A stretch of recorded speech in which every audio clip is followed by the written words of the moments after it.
And thank you for being with us for another edition of TIA Now. I'm Abe Najad, and this is ICT in 2.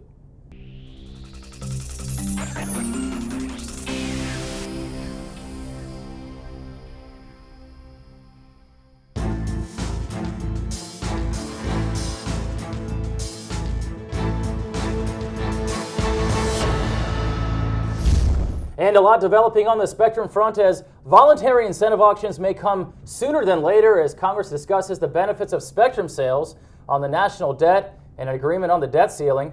The Congressional Budget Office estimates that spectrum sales will generate over $24 billion on auction proceeds over the next 10 years. And another big issue on the Hill and keeping the seat hot for both chambers of Congress is the fight over the reallocation of the Universal Service Fund. There is no shortage of rural telcos heated about the possibility of hundreds of millions of dollars in universal service funds being reallocated to pay the federal debt. In our studio today is Tom Koutsky, Chief Policy Counsel for Connected Nation, a nonprofit organization that works with communities to promote access, adoption, and the use of broadband technology. And Tom, welcome to the program today. Happy to be here.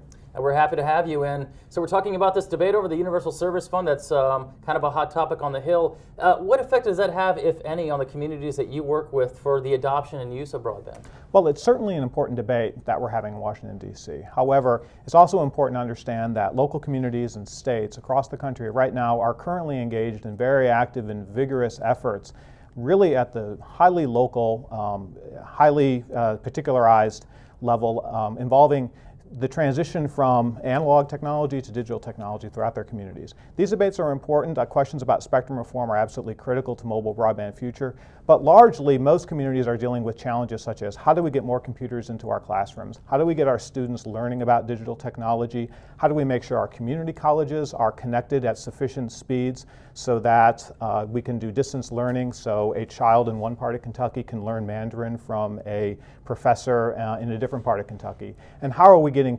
telemedicine and e-health solutions out to rural communities?